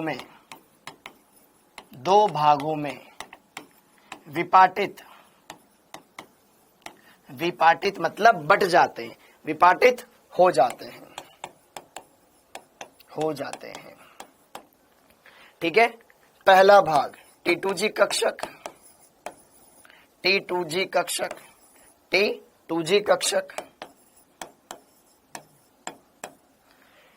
T2G कक्षक, T2G कक्षक बेटा 3 कक्षकों का समूह होता है, ठीक है। T2G कक्षक कौन कौन से, dxy, dyz और dzx, ठीक है। एक तो ये कम ऊर्जा वाले, कम ऊर्जा वाले कक्षक T2G कक्षक कहलाते हैं। और B होता है EG कक्षक, EG कक्षक, EG कक्षक। ये है आपके पास dx square dash y square या माइनस ही बोल देते इसको, और dz स्क्वायर। ये है अधिक ऊर्जा वाले, क्योंकि यही तो अक्षों के अनुदिश थे। लिगेंड कहां से आ रहे हैं, अक्षों के अनुदिश आ रहे हैं, तो इनकी पालियां अक्षों पर थी तो इनमें प्रतिकर्षण ज्यादा होगा, इनकी ऊर्जा बढ़ जाएगी। क्लियर है मामला। तो यहां पर EG कक्षक, ठीक है, ये है अधिक ऊर्जा वाले, अधिक ऊर्जा वाले कक्षक। ओके, इतनी बातें एकदम मक्खन है बेटा। अभी तक आई होप सारी बातें समझ में आई होगी। T2G का मतलब होता है ट्रिपली डीजेनरेट। कोई बात नहीं समझ में नहीं आया तो ट्रिपली डीजेनरेट मतलब 3 कक्षक जो समान ऊर्जा वाले हैं। और EG इसका मतलब होता है डबली डीजेनरेट, जब 2 कक्षक समान ऊर्जा वाले हों, ठीक है। ये T2G देखो ध्यान से, अगर तुम में से कोई बच्चा आगे चल करके केमिस्ट्री से MSc करता है, जैसे मैंने किया हुआ है, तो आप आगे चल करके बेटा पढ़ते हो ग्रुप थ्योरी MSc में। तो MSc में ग्रुप थ्योरीज आती है, तो ग्रुप थ्योरीज में यहाँ पर ये कुछ TE ये सिंबल वहां पे देखे जाते हैं। तो हमें उतना नहीं पढ़ना है, हमें तो नीट का पढ़ना है बस, और कुछ नहीं करना, हमें रिसर्च नहीं करना है, ठीक है। तो T2G और EG वहां से आते हैं, ठीक है। अलग अलग ऑर्बिटल्स की नेमिंग की जाती है, किसी को U से डिनोट किया जाता है, किसी को OR से डिनोट किया जाता है, ठीक है। तो अभी हमें तो इतने से मतलब है। T2G ट्रिपली डीजेनरेट मतलब 3 समान कक्षक, और EG डबली डीजेनरेट 2 समान कक्षकों का समूह। तो अब यहां पे हुआ क्या कि अब एक तो पहले तो डायग्राम बना लेते हैं हम छोटा सा, कि यार ये मेरे पास केंद्रीय परमाणु था, इसमें लिगेंड अक्षों के अनुदिश आते हैं, तो मैं एक अष्टफलक बना देता हूं।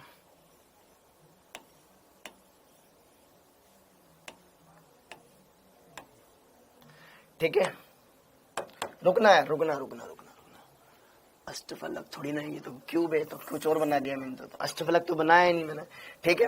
तो यहां पर ये है आपके पास केंद्रीय परमाणु, एक लिगेंड अगर यहां से आएगा, एक लिगेंड इधर से आएगा, ठीक है। एक लिगेंड अगर इधर से आ रहा है एक्स अक्ष की ओर से, एक लिगेंड इधर से आएगा, एक लिगेंड इधर से आएगा, तो एक लिगेंड इधर से आएगा।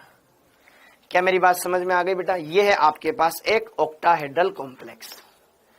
अब इस ऑक्टाहेड्रल कॉम्प्लेक्स के अंदर क्या सीन होगा, इसको ऐसे बना सकते हो, कोई दिक्कत नहीं है। अब इसके अंदर क्या होगा कि जैसे ही केंद्रीय परमाणु, जब तक केंद्रीय परमाणु एकदम फ्री था, उसके आसपास कोई भी लिगेंड नहीं थे, या मैं बोलूं केंद्रीय परमाणु एक समान विद्युत क्षेत्र में उपस्थित था, तो पांचों के पांचों डी कक्षक सेम एनर्जी वाले थे, बिल्कुल कम एनर्जी थी उनकी, ठीक है। थोड़ी बहुत एनर्जी तो थी लेकिन इतनी ज्यादा नहीं थी। तो यहां पर ये पांचों डी कक्षक 1 2 3 4 5, ये 5 संभ्रंश डी कक्षक, इधर ऊर्जा बढ़ रही है, इधर ऊर्जा बढ़ रही है। हाँ जी, अब जैसे ही लिगेंड आएगा तो बेटा कुछ ना कुछ तो प्रतिकर्षण होगा, तो इसकी ऊर्जा थोड़ी बहुत बढ़ेगी। अरे जब मकान बनाओगे थोड़ी बहुत खुदाई तो करोगे ना, तो जमीन खराब लगेगी नहीं लगेगी। अरे यार कितनी बढ़िया हरियाली थी यहाँ पे, बढ़िया गार्डन था, यहाँ में खेला करता था, देखो आज इतनी बड़ी बड़ी बिल्डिंगें बन गई। बोलते थे ना, अपने पुराने लोग बोलते थे ना बेटा, अरे यार पता है हम थे ना यहाँ पे, हमारे जैसे शेर घुमा करते थे, आज देखो यहाँ पे मकान बन गए, हमारे जैसे शेर घुमा करते थे। हम जाते थे ना वहां पर सुबह सुबह घूमने, तो भाई उधर जंगल में ना शेर घुमा करते थे, आज देखो जंगल ही खत्म हो गया। तो वैसे ये 5 मुक्त अवस्था में है, 5 डी कक्षक सेम एनर्जी लेवल, जैसे ही यहां पर लिगेंड आएगा तो इनकी ऊर्जा बढ़ने लग जाएगी। ये आ गया एवरेज एनर्जी। ये औसत ऊर्जा, औसत ऊर्जा। अब लिगेंड और ज्यादा क्लोज आएंगे तो फिर 3 या अब 5 दोस्त थे, उनके बीच में गुट बन गए कि यार अपन 3 अलग हो जाते हैं, इन दोनों को अलग कर देते हैं। ठीक है, तो ये औसत ऊर्जा वाली लाइन। 2 कक्षक ज्यादा ऊर्जा वाले। अब देखना ध्यान से, मेरी बात ध्यान सुनना बेटा। ऊपर जाएंगे 2 कक्षक, नीचे रहेंगे 3 कक्षक, तो 2 कक्षक वाला ये गैप बड़ा रखना। ठीक है, ओके। और ये 3 कक्षक वाला गैप थोड़ा कम रखना इस लाइन से। ये हो गया यहाँ पे विपाटन। तो ये 5 कक्षक, फिर ये 5 कक्षक, और यहाँ पे ये 3 कक्षक, 3 कक्षक वाला ये सेट कहलाता है T2G कक्षक, और ये कहलाता है आपका EG कक्षक। कौन से कक्षक हैं ये dxy है, ये dyz है, ये dzx है, और यह dx square dash y square है, और ये dz स्क्वायर है। Are you getting my point? Yes और नो? क्लियर है क्या मामला एकदम? ओके, क्लियर है क्या मामला? ओके, हाँ जी।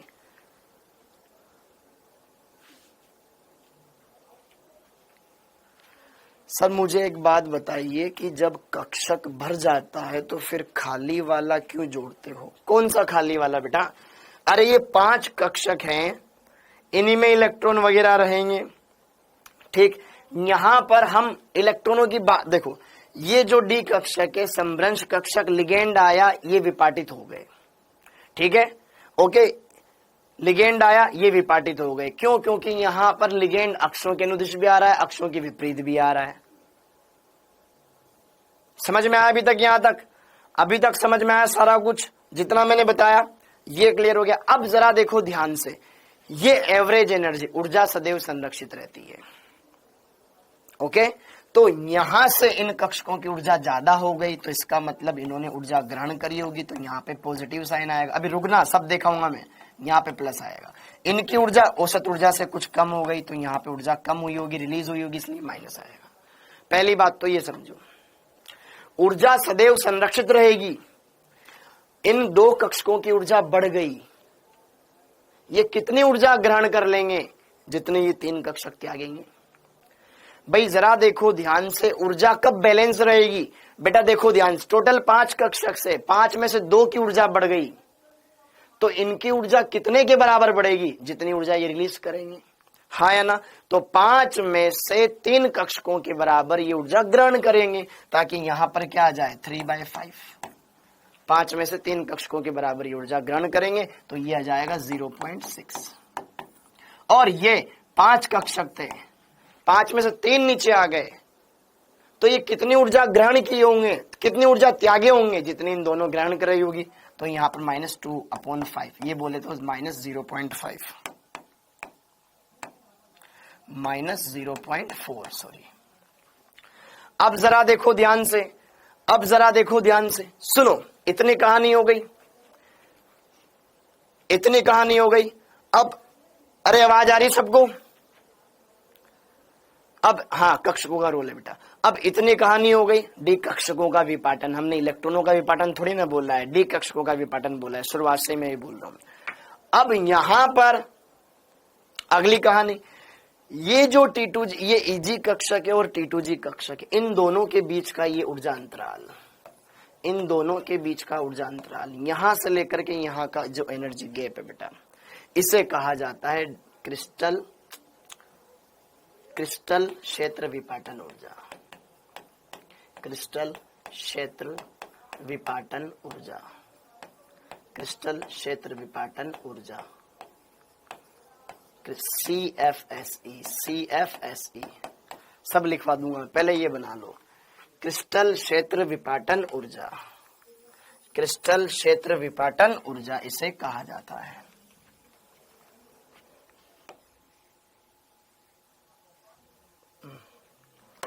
इसको नोट डाउन कर लो।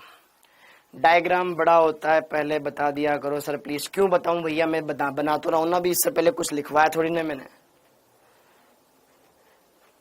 अरे कुमार जी, CFT का मतलब है लिगेंड आएगा, लिगेंड लोन पेड़ दान करने के बजाय डी कक्षकों को विपाटित कर देगा। 5 कक्षक में से 2 कक्षक ऊपर ज्यादा ऊर्जा वाले, 3 कक्षक कम ऊर्जा वाले बन जाएंगे। ठीक है, ओके, क्लियर है मामला? ठीक है, हाँ जी, ओके। तो यहां पे जरा देखो ध्यान से सारी बातें। तो अष्टफलकीय संकुलों में भाई साहब ये गणित लगती है, अष्टफलकीय संकुलों में इतनी सी गणित लगती है जो कि आपके सामने है। इनमें लिगेंड कैसे भरना है कैसे नहीं भरना है वो अलग मैटर है, पहले इतना देख लो कि अष्टफलकीय संकुलों में विपाटन कैसे होता है, ऐसे पिक्चर चलती है।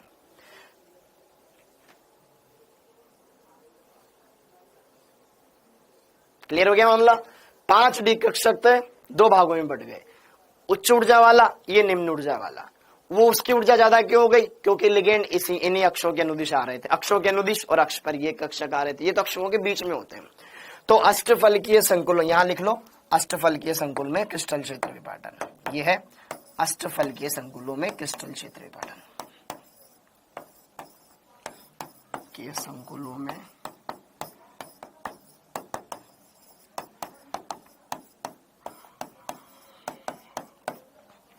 क्षेत्र विपाटन।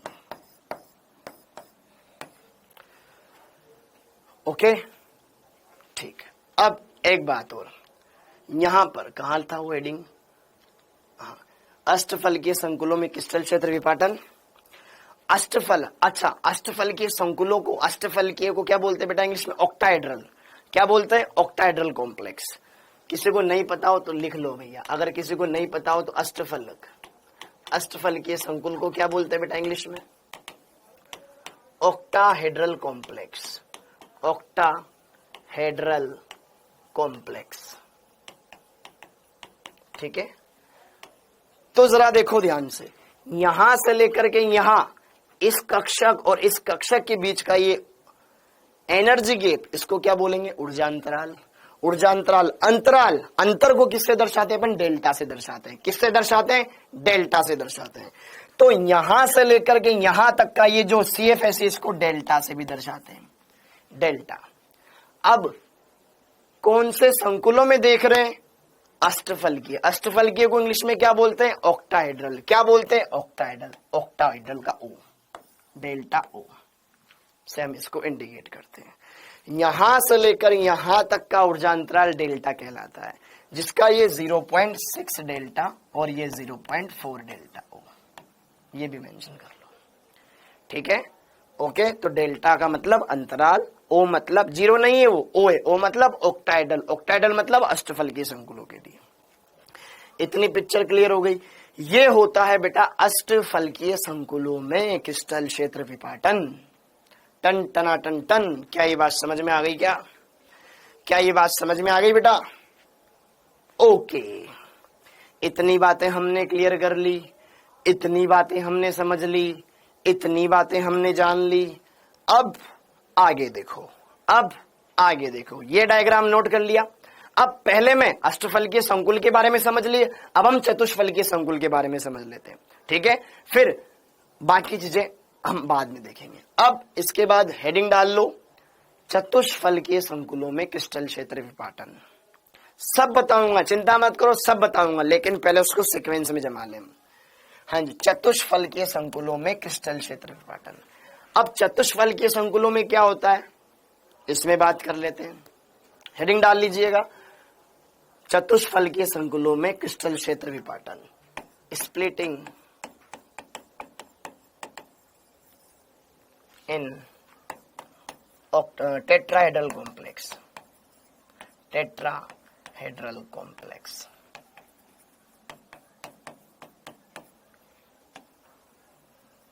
Crystal field splitting in tetrahedral complex या स्प्लिटिंग इन टेट्राहेड्रल कॉम्प्लेक्स। अच्छा, अब बात करें इसमें क्या होता है। वहां समन्वय संख्या कितनी होती थी? 6, यहां कितनी है? 4। तो वहां विपाटन ज्यादा होगा, यहां कम होगा, क्योंकि 6 लिगेंड है, यहां 4 ही लिगेंड है। लिगेंडों की संख्या ज्यादा विपाटन, यहां विपाटन कम होगा। ठीक है, दूसरी बात, समन्वय संख्या कितनी है? 4। तो कितने लिगेंड आक्रमण करेंगे? सर 4 लिगेंड आक्रमण करेंगे। तो पहली बात, चूंकि चतुष्फलकीय संकुलों के लिए, फटाफट से लिख लो बेटा, सेम है, चतुष्फलकीय संकुलों के लिए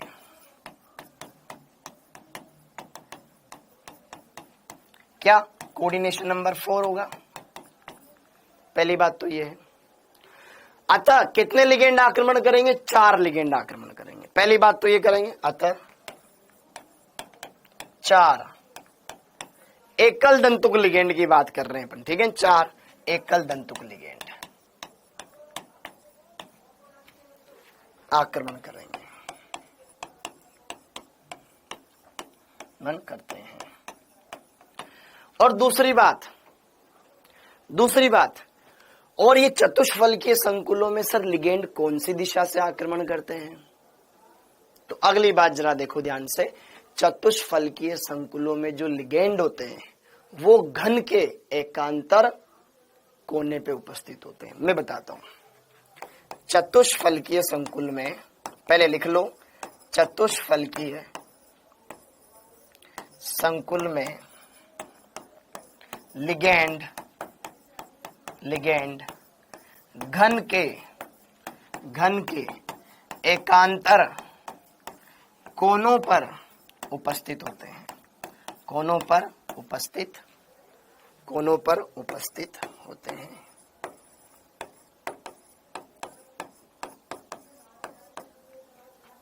ठीक है, जो कि अक्षों के मध्य की व्यवस्था है। मतलब ये अक्षों के बीच में होते हैं, बिटवीन दी एक्सिस।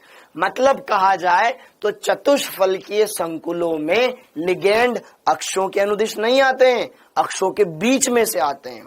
एक्स और वाई अक्ष के बीच में से जेड, और एक्स अक्ष के बीच में से वाई, और जेड अक्ष के बीच में से जेड, एक्स अक्ष के बीच में से। अक्षों पे नहीं आएंगे, हम रोड पे नहीं चलेंगे, हम तो खेत में से भागते भागते आएंगे। वो वाली चीजें देखो ध्यान से कैसे, देखिए ध्यान से कैसे, फटाफट से इस चीज को नोट कर लो बेटा। बहुत ही अच्छे कॉन्सेप्ट है जो मैं बता रहा हूं, वरना ना फिर परेशान होगे बाद में। ठीक, बढ़िया चैप्टर है, बहुत प्यारा चैप्टर है। 4 क्वेश्चन आएंगे, समझ लो इस बात को। डन है मामला? ओके, देखो ये हमने बनाया एक ऑक्टाहेड्रल कॉम्प्लेक्स। पहले इसके लिए बॉक्स बनाएंगे ना अपन।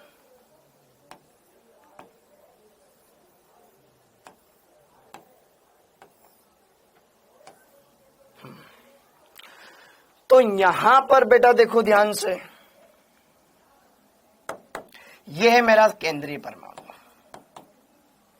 ठीक है, 4 लिगेंड है, लेकिन वो ये देखो, ये है एक्स अक्ष। इसको मैं आगे बढ़ा दूं तो ये मेरे लिए एक्स अक्ष बन जाएगी। ये आगे बढ़ा दूं तो ये मेरे लिए वाई अक्ष बन जाएगी। इसको आगे बढ़ा दूं तो ये मेरे लिए जेड अक्ष बन जाएगी। कोई दिक्कत नहीं है। यह है बीच में आपके पास केंद्रीय परमाणु, इसके सेंटर पर। तो जो लिगेंड होते हैं वो एकांतर चतुष्फलक के केंद्रों, इसके ये एक कोना, 2 3 4 5 6 7 8, ऐसे 8 कोने इसमें हैं। 8 कोने होते हैं। तो अगर मान लो भाई साहब एक लिगेंड मैंने यहां पे लगा दिया L1, तो अगला लिगेंड इस कोने पे नहीं, यहां पर होगा अगला लिगेंड इससे इस कोने पे नहीं, इस कोने पे होगा, यहां पर होगा।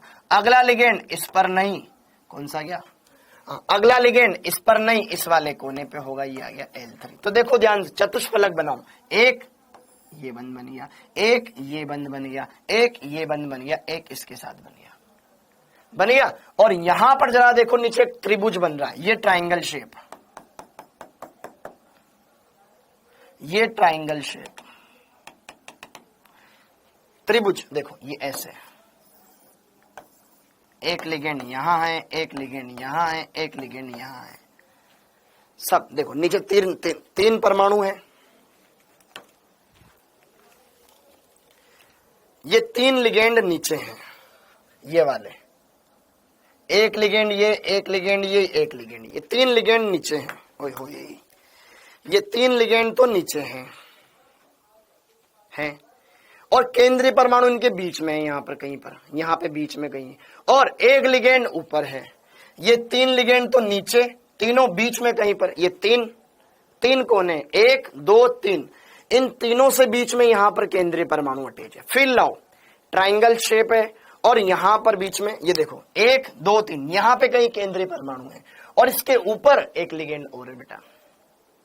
समझ पाए? नीचे 3 टांगे हैं, नीचे 3 टांगों वाला, देखो 3 टांगों वाला स्टूल, फिर बीच में यहां पे केंद्र और एक ऊपर ऐसे, ये ऊपर वाला लिगेंड और नीचे 3 लिगेंड नीचे है और बीच में ये मेरे हाथ में यहाँ पे केंद्रीय परमाणु है। फिर लाओ, एक ऊपर है, एक इधर है, एक इधर है, एक इधर है, तो नीचे ट्रायंगल बन गया और फिर ये सब इससे जुड़ रहे हैं। ठीक, ओके। तो यहां पर ये बन गया नीचे एक त्रिभुज, ये भी इससे जुड़ रहा है, ये भी इससे जुड़ रहा है, ये भी देखो, ये एक भुजा, ये दूसरी भुजा, ये तीसरी भुजा त्रिभुज की। ठीक है, ये सब जुड़ रहे हैं इससे, ये भी इससे जुड़ रहा है, ये भी इससे जुड़ रहा है, ये भी इससे जुड़ रहा है और एक ऊपर है। तो यहां पर क्या त्रिभुज बना या नहीं बना? बना। 1 2 3 भुजाएं और ये चतुष्फलक की शेप मैंने इसको दे दी है। ठीक है, जैसे कि देखो ध्यान से, यहां पर ये हमारे पास केंद्रीय परमाणु है, एक लिगेंड ऊपर, एक इधर, एक इधर, एक इधर। अब आपको इसमें ज्यादा अच्छे से फील आएगा, है ना। ये यहां पर ये ट्रायंगल, नीचे की सरफेस, ये ऊपर वाला, ये बन गया ना ट्रायंगल। तो चतुष्फलक के कोने पर है, तो एक्स अक्ष पे भी कोई लिगेंड नहीं है, देखो इस अक्ष पर कहीं भी कोई लिगेंड नहीं है। ठीक है, वो पीछे। यहां पर अगर देखो, ये सेंट्रल एटम जस्ट बीच में है, यहां पर वाई अक्ष पर भी कोई नहीं आ रहा, जेड अक्ष पर भी कोई नहीं आ रहा है, ये अक्षों के बीच में, ये भी बीच में, ये भी बीच में, ये वाला लिगेंड एक्स और वाई अक्ष के बीच में, ये वाला लिगेंड इसके बीच में, ये वाला लिगेंड इन अक्षों के बीच में। तो एक्सिस पे कोई लिगेंड आता ही नहीं है बेटा। तो कौन से कक्षक अधिक प्रतिकर्षित होंगे? जो अक्षों के बीच में होंगे। क्या मेरी बात समझ में आई? तो उसका जस्ट उल्टा हो जाएगा ना। ठीक, तो ये है ऑक्टाहेड्रल फील्ड, ये होगा आपके पास ऑक्टाहेड्रल चतुष्फलकीय संकुल। हाँ जी, कितना लिख लिया था हमने? ठीक, अच्छा, इतनी बात हो गई। अक्षों के मध्य व्यवस्था होगी, ये डायग्राम बना लो, हो गया? हाँ जी, ठीक। तो इस प्रकार के संकुलों में क्रिस्टल डी कक्षकों के विपाटन द्वारा, डी कक्षकों के विपाटन द्वारा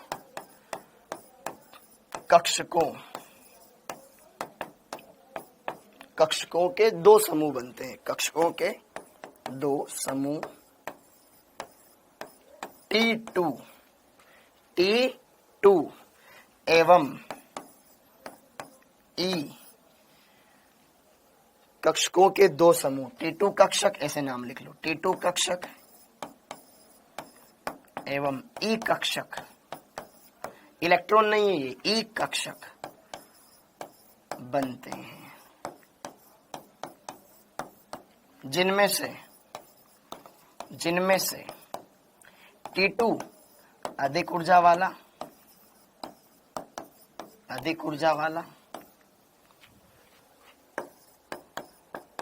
एवं E कक्षक कम ऊर्जा वाला होता है,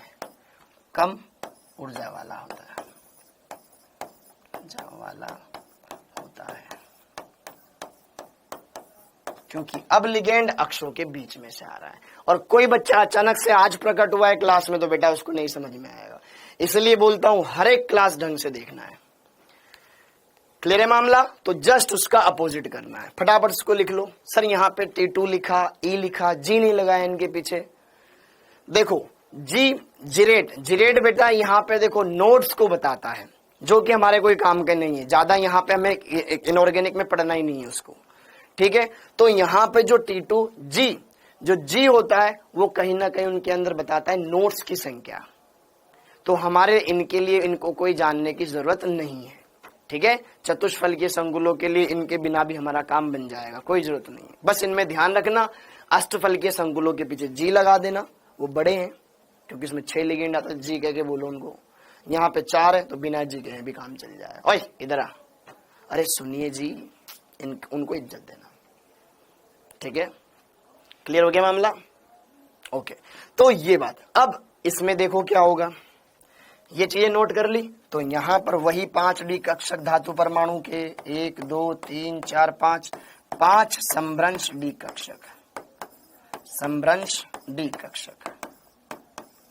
इधर ऊर्जा है ही सही, ऊर्जा। हाँ जी, अब कितने लिगेंड आएंगे? 4 लिगेंड आएंगे। तो भैया थोड़ा सा तो केंद्रीय परमाणु का जो समान विद्युत क्षेत्र है वो असम्मित हो जाएगा, तो इनकी ऊर्जा बढ़ जाएगी, ये ऊर्जा बढ़ जाएगी। 1 2 3 4 5। अच्छा देखो, ध्यान सुनना, कुछ बच्चों ने गलत कर दिया होगा, वैसे तो नहीं करना चाहिए लेकिन फिर भी कुछ कर दें। देखो ध्यान से, इसकी ऊर्जा ये सबसे नीचे रहना चाहिए, ये वाला थोड़ा इसको भी नीचे मत कर देना आप। पता चला तुमने इस कक्षक की ऊर्जा इससे भी नीचे कर दी। देखना तुम में से किसने, इसका एनर्जी लेवल सबसे नीचे रहेगा, फिर ये थोड़ा सा नीचे, इसको ऊपर करना है, ध्यान रखना है। क्लियर है? डायग्राम बनाते टाइम इस बात का ध्यान रखना। क्लियर? देखो ध्यान से, अब यहां पे ये 5 कक्षक, ये औसत ऊर्जा वाले, एवरेज एनर्जी। अब ये, अच्छा इस लाइन के बारे में मैंने बताया नहीं पिछली क्लास में, इस वाले पिछले वाले डायग्राम में बेटा इस लाइन के बारे में मैंने नहीं बताया। यहां देख लो इस लाइन को क्या बोलते हैं। इस लाइन को बोलते हैं बेटा बेरी सेंटर। इस लाइन को कहा जाता है bary centre, bary centre, bary centre, bary centre इसको बोलते हैं, सेंटर, बेरी सेंटर कुछ नहीं है, बेरी सेंटर लाइन इसको बोलते हैं। ठीक है, औसत एनर्जी लेवल को ये बताती है। अब लिगेंड तो अक्षों के बीच में से आ रहे थे, अक्षों के बीच में कौन से कक्षक है? D x Y, D Y Z और डी जेड एक्स, तो वो कक्षक ज्यादा प्रतिकर्षित होंगे, तो उनकी ऊर्जा ज्यादा बढ़ जाएगी। ठीक है, 2 कक्षकों की ऊर्जा कम घट जाएगी। देखो 3 कक्षक ऊपर और 2 कक्षक नीचे, यहां एनर्जी गैप कम, यहां ज्यादा रखा है मैंने। ठीक है, ये 2 कक्षक, ये 3 कक्षक, ये ई कक्षक, ये T2 कक्षक, T2 कक्षक और ये ई कक्षक।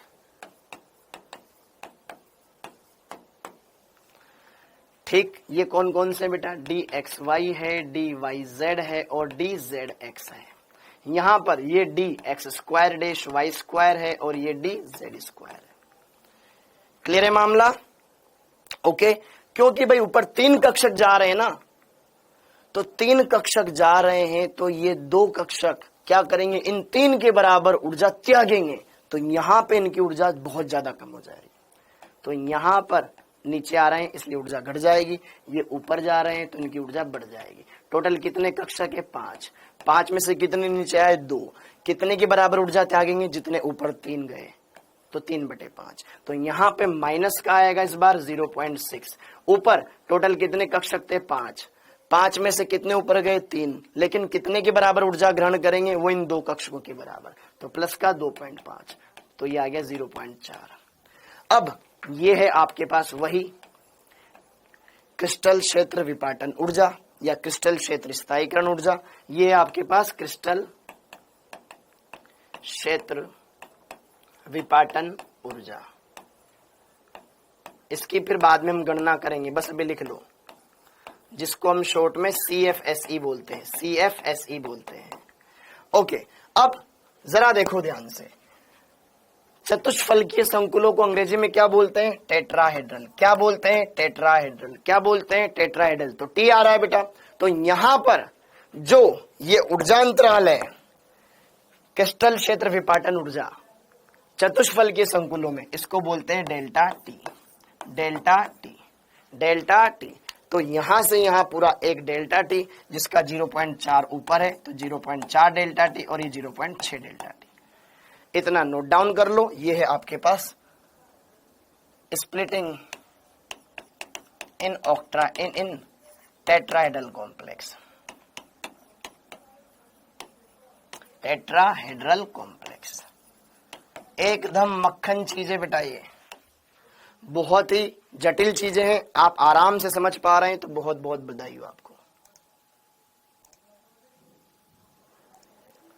Hello hello hello hello, clear है क्या मामला बेटा? अरे क्लियर है मामला एकदम? ओके, हाँ जी सर। डॉट वाली लाइन टेढ़ी क्यों है? अरे ऊर्जा बढ़ रही है ना, यहां एनर्जी कम है, यहां एनर्जी ज्यादा है। ठीक है, हाँ स्पेशल का टाइम हो गया, आ जाएंगे भी। सबको क्लियर है बेटा? कहीं पर भी कोई टॉपिक अभी तक मैंने जो पढ़ाया है, जो नहीं पढ़ाया उसके बारे में तो कोई दिक्कत नहीं, जो पढ़ाया हुआ है वो देखो। क्वेश्चन कैसे आएगा देखेंगे उसको भी। आपको मैंने कुछ होमवर्क दे रखा है, ट्राई करना।